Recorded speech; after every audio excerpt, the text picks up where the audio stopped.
Philippines, President Rodrigo Roa Duterte.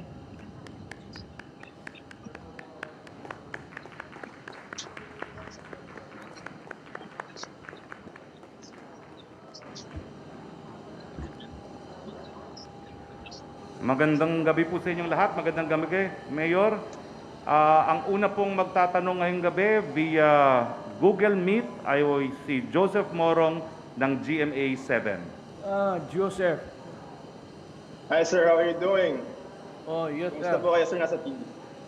How are you doing sir? Nice to see you again, although virtually. Sir, first question, just so galing po sa inyo, for the record sir, nabakunahan na po ba kayo?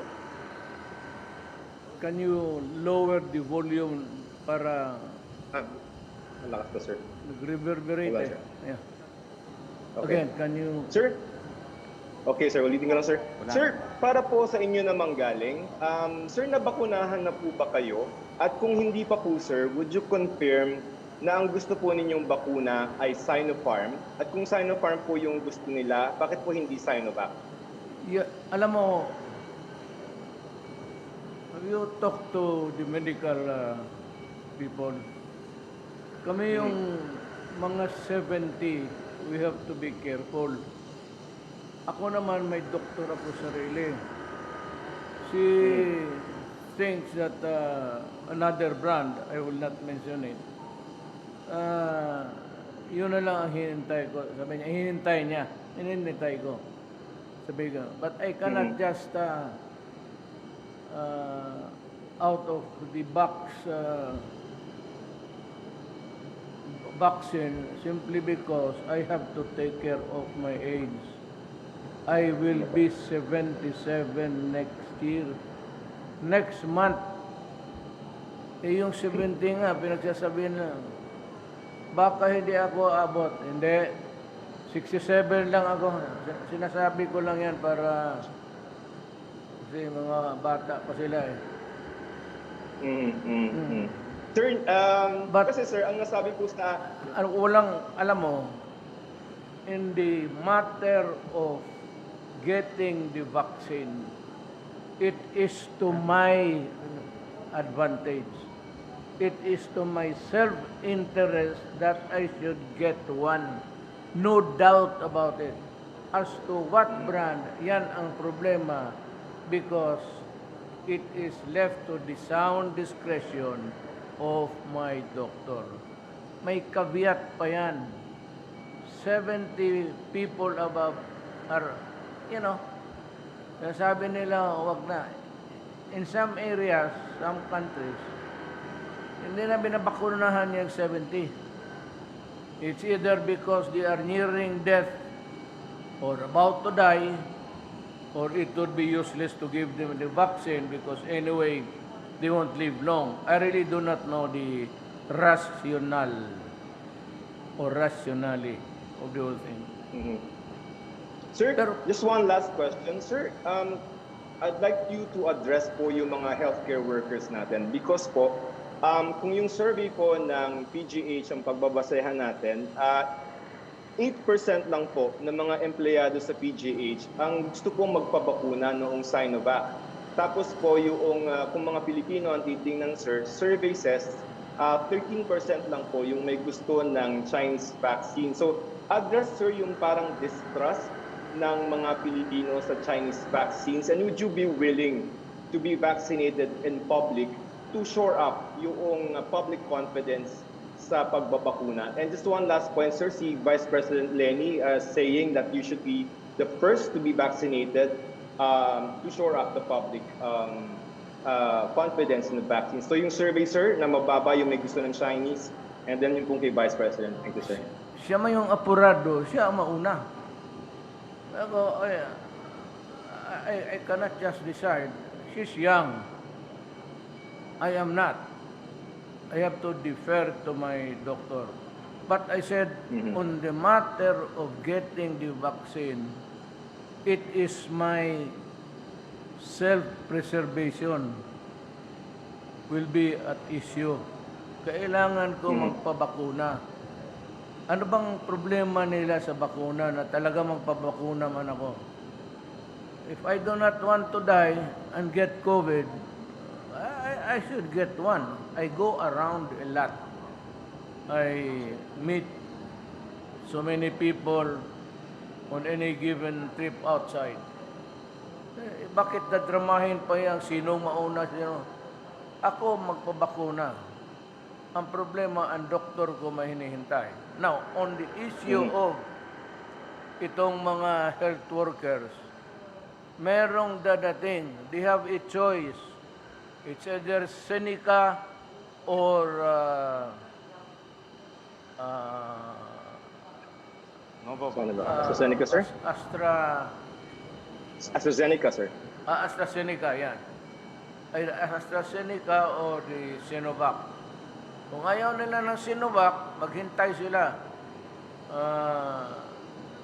in a few days. There has been quite a... basta I was assured that it would be coming within the next few days.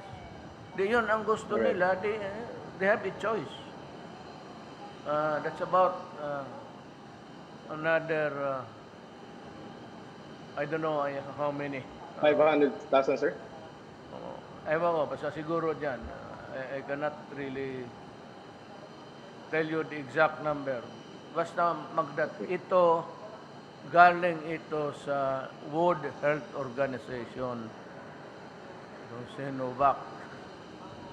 Ito yung inaporsyon ng WHO among the countries that cannot afford to buy it immediately. Kasi agawan. Now, kung magsabi kayo, bakit ngayon lang, mabutit na nga't nag-donate nagmagandang loob ng China. This, what you see now, are donated vaccines. Tayo may pera. Kasi naghiram tayo sa World Bank, pati sa DBP. Sabi naman dalawang ahensya, okay, pahiramin kayo. Walang problema. Problem is, agawan ngayon ng bakuna. Until there is a residual supply, we'll just have to wait yung magbili tayo. Sige, reklamo. Sinabi ko na ang rason, walang supply. Ginusto ko man magnakaw, ginusto ko man magbili, wala eh. Kaya itong unang dumating, AstraZeneca would be coming. Now, for those who do not want to be vaccinated, okay lang sa akin. Wala akong problema. Ayaw ninyo magpabakuna, okay. That's your choice. Okay. Maraming salamat. Okay, sir. Thank you for your time. Yes, sir. Kagaya ng ganito. Thank you very much for your time, sir. Yeah. Go ahead.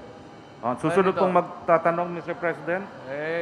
Kailangan ka mag-mask. I cannot. I simply cannot. Para akong inutil na magsalita na ano. I have to remove it. I'm asking for an exemption? No. But if you want me to do my duty, to talk to the public, to answer the questions from the press, talagang tinatanggal ko. Kasi I just feel bothered by all of these things hanging in front of me. Okay, sir. Thank you Okay. for your time, sir. Nice Okay, meeting you again, sir. Ang susunod pong magtatanong ay si Ms. Pia Gutierrez ng ABS-CBN. Hi sir, magandang gabi po. Sir, with the start of the vaccine rollout, sir, could you please tell us what kind of scenario that the Philippines will expect in the next few days or in the next few weeks? More importantly, sir, when do we expect the Philippines to achieve herd immunity, and when do we expect to get our lives back to normal? Kailan daw po ang ine-expect natin na magkaroon tayo ng herd immunity at kailan daw ine-expect po natin na babalik po tayo sa normal? Herd immunity is a science. Ang herd immunity is kung ang Maynila, around Maynila, nabakunahan na, most of the people and the nearby peripheral provinces, wala na lahat nakabakuna. So nobody can get contaminated by what? By whom? That is the time that we can have the herd immunity. It's a science. Only the medical people can give you the exact calculation on that. As a layman, herd immunity is achieved only kung yung nakapalibot sa iyo na bakunahan na. So there is no more chance for you to acquire the disease because wala nang mag-contaminate sa iyo. So sir, with the arrival of the vaccine, sir, when do we expect to achieve this herd immunity, sir? Look, ganito ha. Mahirap kasi yan, ma'am. Because ang herd immunity, para sa akin, personally, mas maganda kung contiguous ang territory. Because you only have to do a circle, paliit ng paliit, paliit ng paliit hanggang towards the center of gravity. Ito island for island eh. And we cannot stop travel. And we cannot expect all people to agree to be vaccinated. That is the problem. Pero kaya nga, we have to take into account the freedom of an individual of what happens to his body. Nobody can tinker with his the human life. Kung hindi siya, kung ayaw niya, that makes it doubly hard for us. But that is also one which we have to take into account in dealing with the problem of COVID-19. Sir, as far as our targets are concerned, do you see this happening within the year or next year or in the next 2 or 3 years? Herd immunity, akin lang yan. Basa-basa ko lang.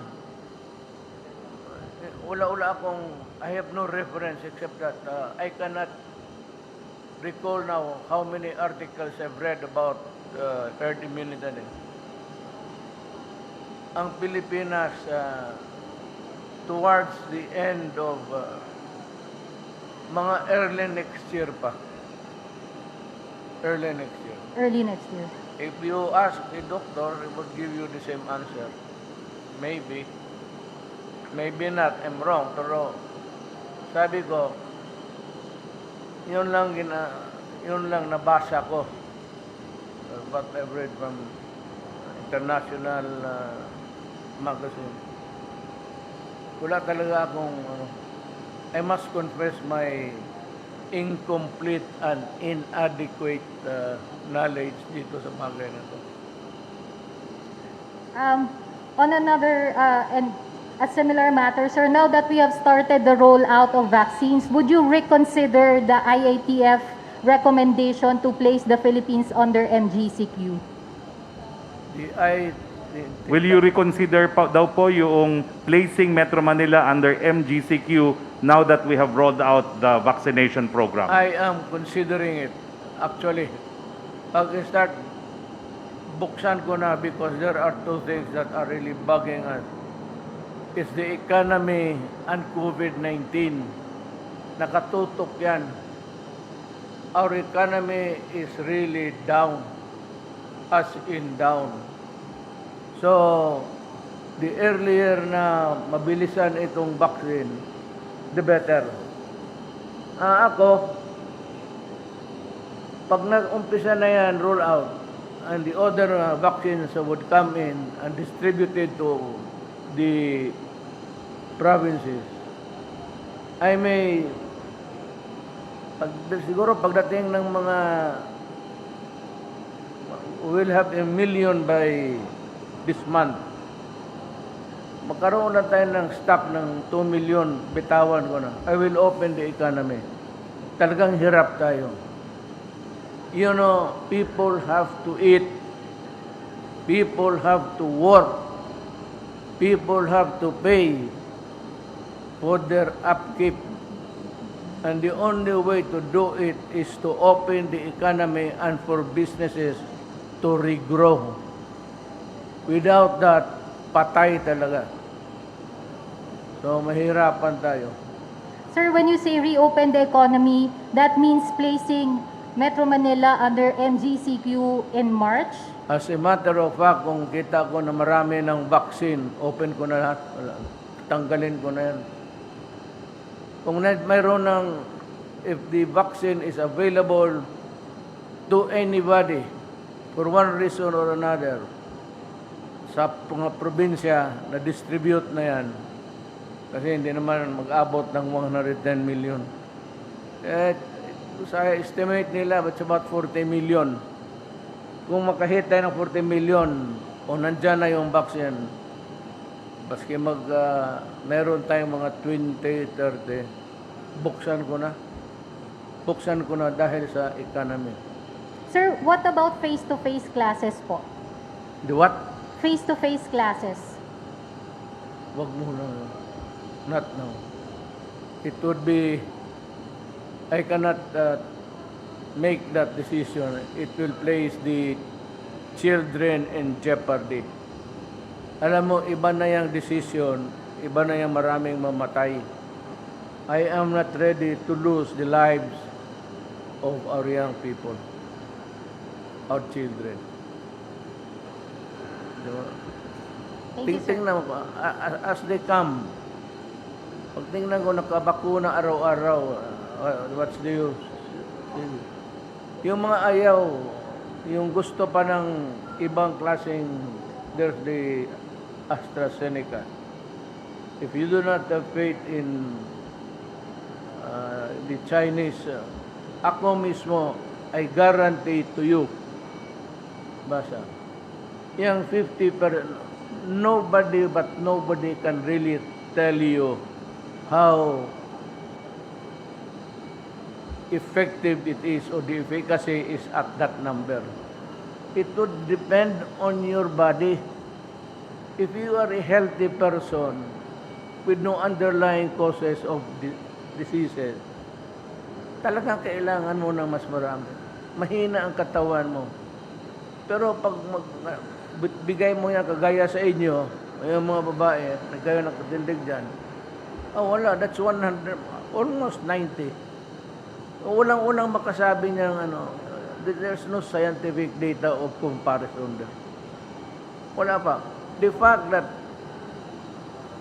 Malaysia, Indonesia, Brazil, Africa, UAE, I think, okay, the outcome has been quite successful. Sa China, wala na.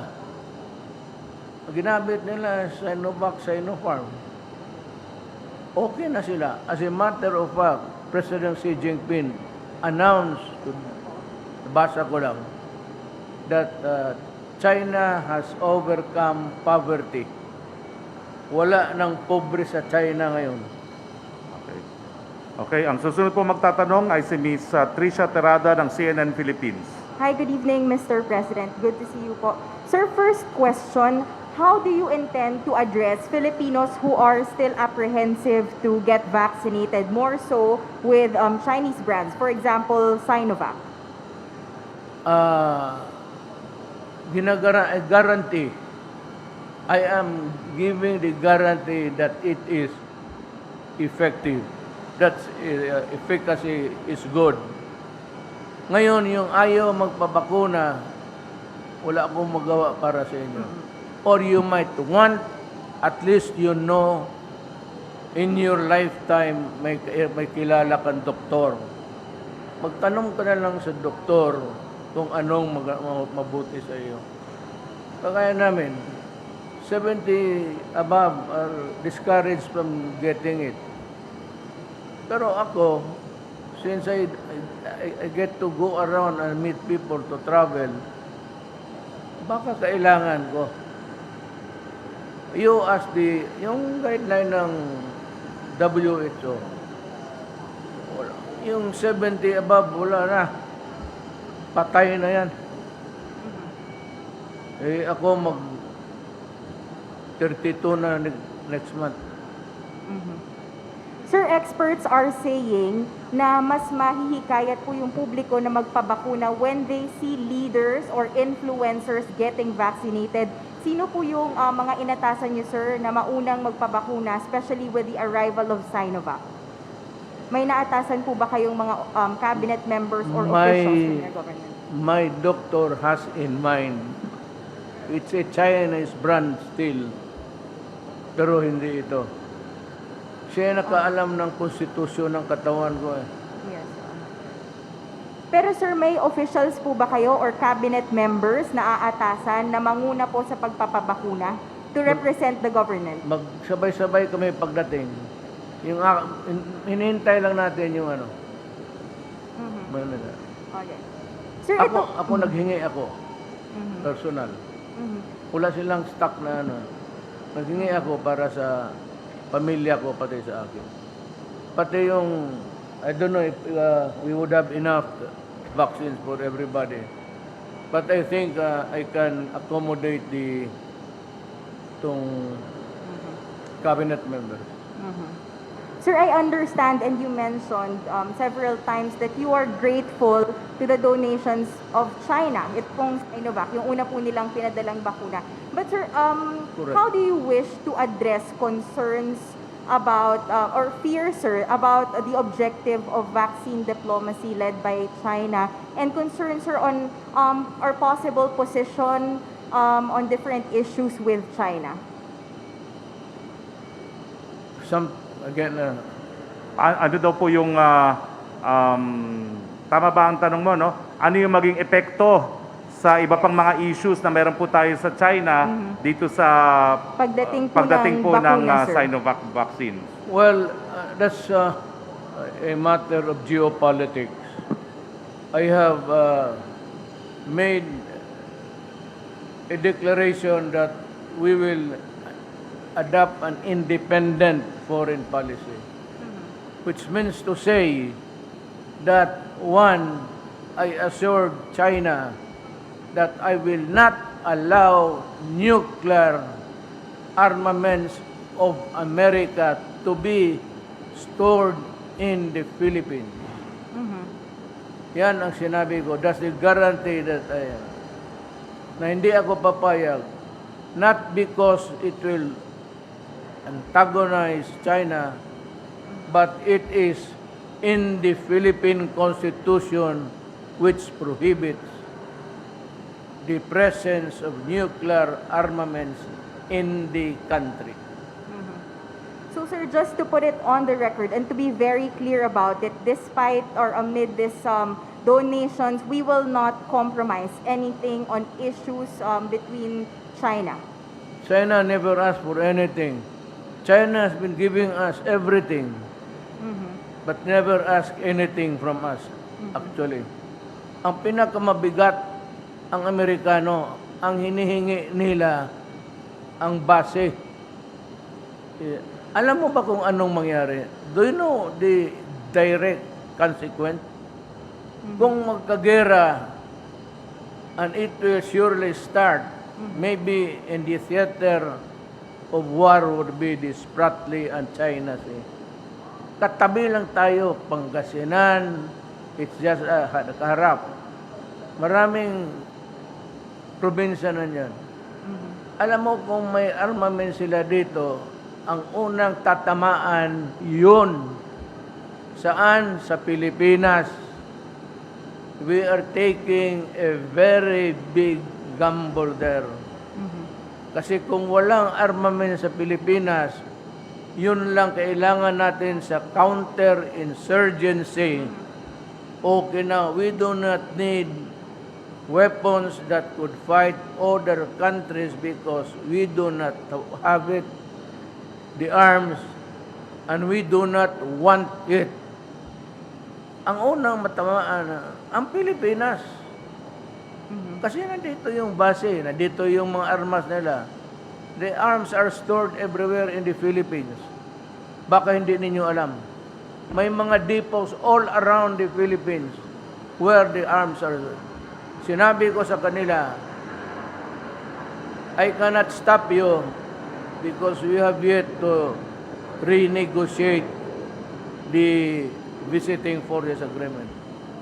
But I'm warning you that if I get hold of a hard information that the nuclear armaments are here brought by you, I will immediately ask you to go out and I will terminate the visiting forces agreement.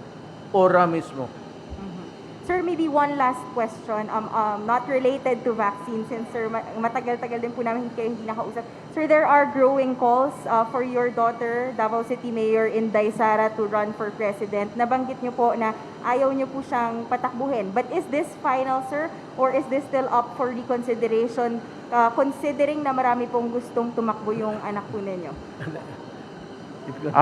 Pinal na ba ho yung advice nyo raw po na ayaw nyong patakbuhin si Inday Sara or pwede pa itong ma-reconsider sa dami po ng calls para tumakbo po si Inday Sara? Si Sara ayaw because may anak kasi yung tatlo.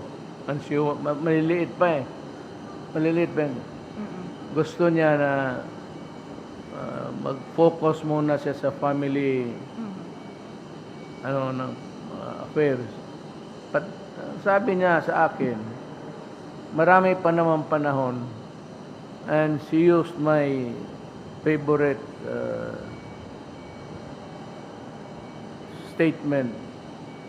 Sabi niya, kung gusto ng Diyos maging presidente rin ako kagaya sa iyo, maging presidente ako. Hindi kailangan ngayon. If he wants me, but if he does not want, if God does not want me to be president, I will not have that chance and no more. Ganon rin. Alam mo, the presidency is a gift from God. Wala kang ano dyan.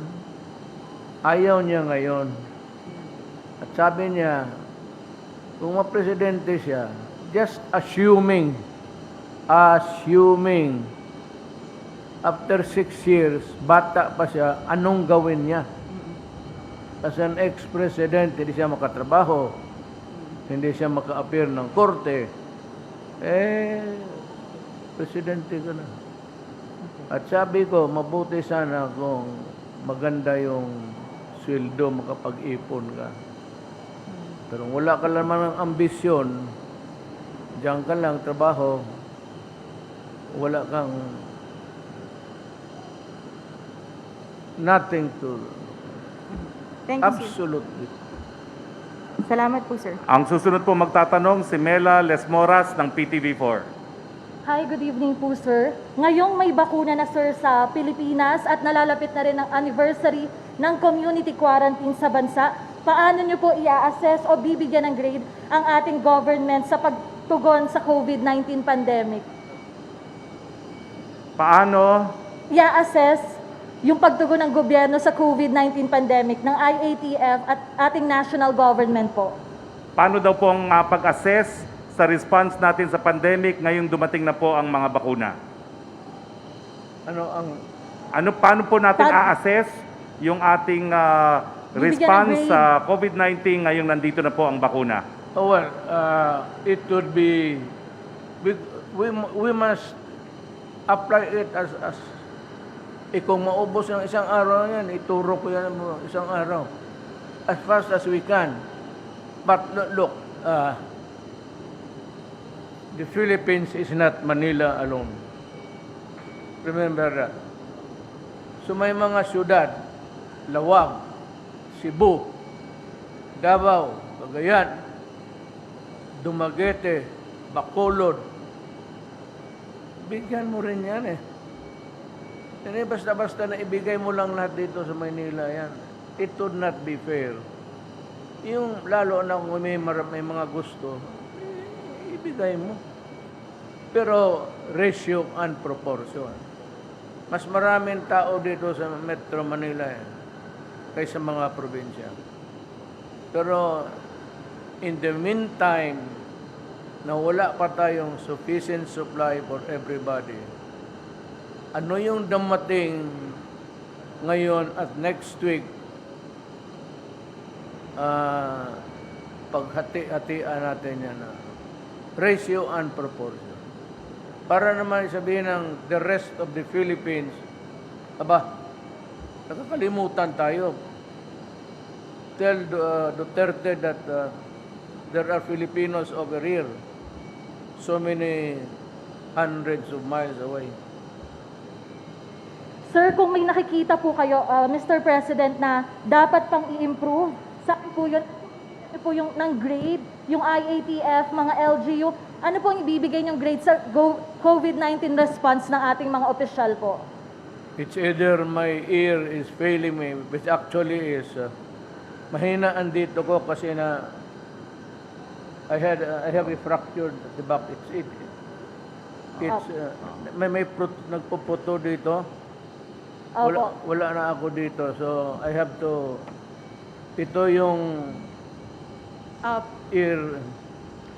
Mr. President, kung bibigyan po natin ng grade or grado yung ating IATF, yung mga LGU sa COVID-19 response ng government, paano po natin sila i-assess at ano po yung mga nakikita pa nating pwedeng improvement ng government against COVID-19? Well, that is, yung Department of Health is not a department alone. It is a structure all over the Philippines. So it behooves upon the municipal health officer, the city health officer, the provincial health officer, lahat sila must keep a record that is mandatory so that visitations can be made, especially those who are of age and vulnerable sa yung mahina ng katawan. I really do not know why they wanted to, or why they just exclude the mga 70 above, wag na. Pero ito yung mga vulnerable sa may underlying cause. There is anemia, maybe leukemia. Ito yung bukang ayaw na atang injection. Kung gano'n, ayaw mo injection, gusto mo mamatay na lang. Sir, may last question po. Ngayong may bakuna na, kailan po natin nakikitang babalik sa normal ang Pilipinas? In about maybe early year 2-3. Not the 2-2. Ito ngayon hanggang katapusan ng buwan, paspasan tayo. Early, maybe first or second quarter of year 2023. Baka. Thank you po, Mr. President. Tulong ng Diyos. Okay, ang huling magtatanong po ay isang reporter ng Chinese TV, CCTV, si Miss Wang Zhengzheng or si Yellow. Magandang gabi, President. Nice to see you again. My first question is, today the arrival of first batch of Chinese vaccine shows the Chinese government fulfilled its commitment. So what's your comment on this? Do you think that this vaccine can help the Philippines to recovery of the economy and bring our Filipinos people's life back to normal? Yes. The vaccine that China donated could greatly help in the recovery of the economy. And it starts now, not really now, but maybe tomorrow, once we begin the rollout. And slowly, those persons who got the vaccines can go to work again and businesses will open. The reason why the businesses are closed is because there are no workers. Everybody is afraid to go out because of the absence of the vaccine. But with the help of China, and please convey my gratitude, xie to the Chinese government and people. It will greatly help and thereby promote a healthy trade and commerce with China.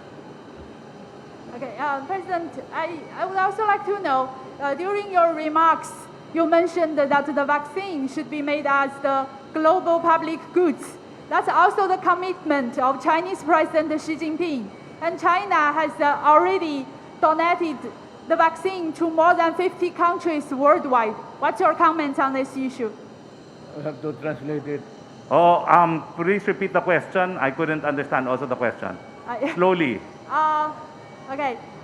During President's remarks this afternoon, he mentioned that the vaccine needs to be made as global public goods. That's also the commitment of Chinese President Xi Jinping.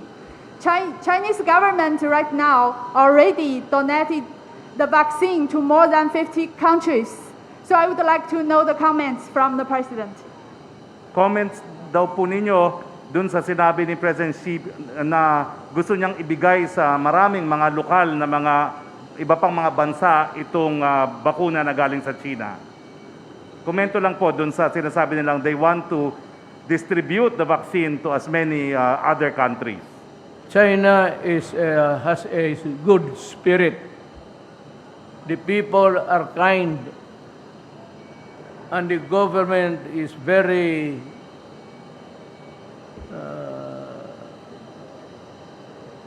not only just a great respect and love for mankind. Now, this will help along, ano yung tanong na?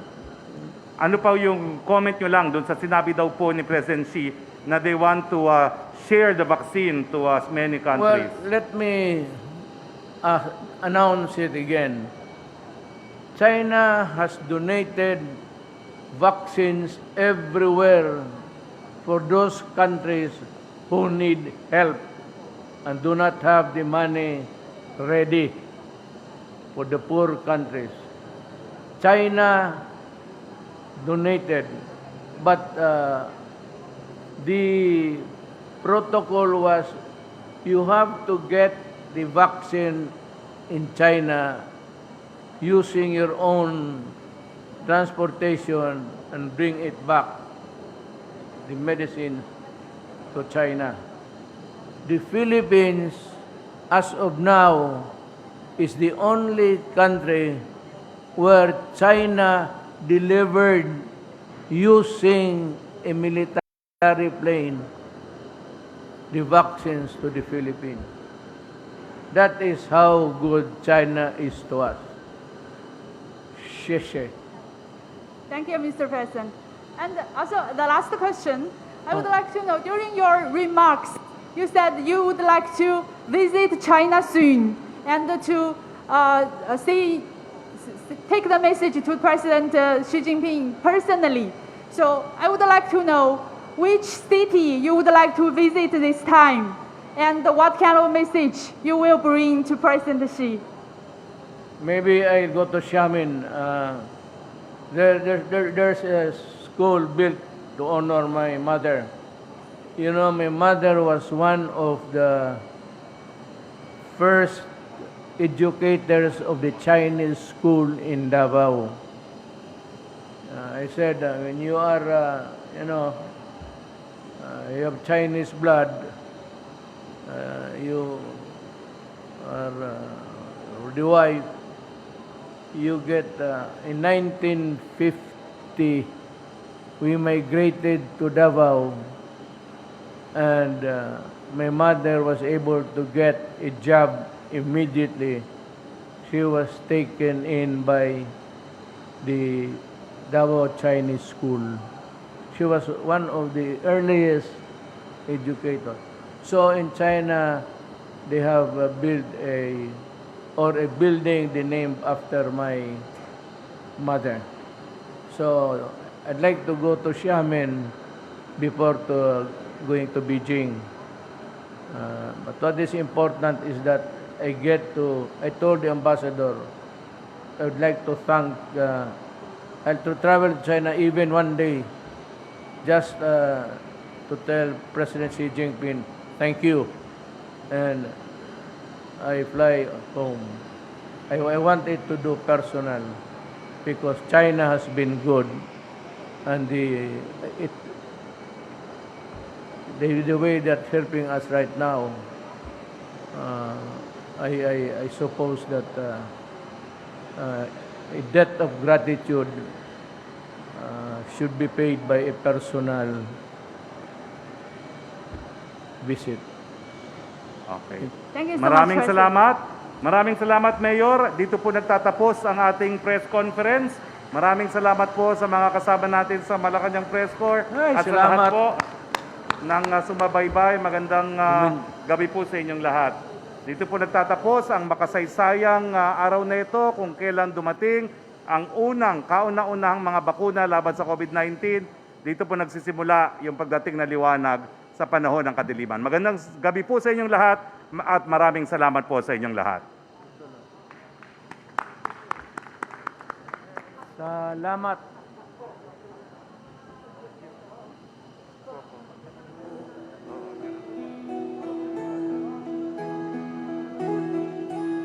Madilim na kahapon, ikaw ang mag-aahon. Sa piling mo, di ko mawawala ang korupsyon.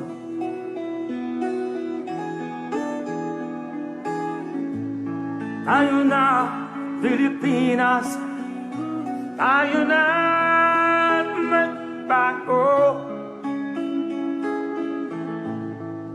Hawak kamay tayo para sa pag-asenso. Ikaw at ako, tayong lahat kay Rodrigo Duterte, para sa tunay na pagbabago.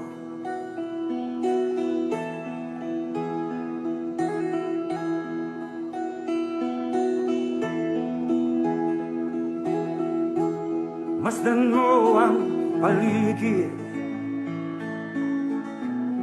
talamak mga krimen, rape, droga at mga nakawan, dapat nang mapigilan.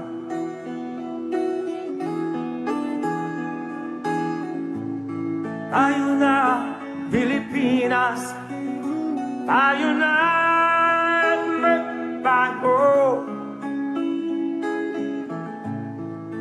Hawak kamay tayo para sa pag-asenso. Ikaw at ako, tayong lahat kay Rodrigo Duterte, para sa tunay na pagbabago. Why am I here? I am here because I love my country and I love the people of the Philippines. Ikaw at ako, tayong lahat kay Rodrigo Duterte, para sa tunay na pagbabago.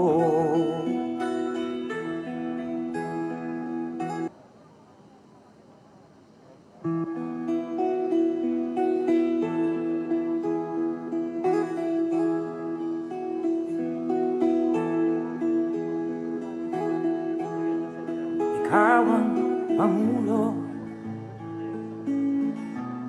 para sa pagbabago. Sawa na ang bayan ko sa magnanakaw na tao.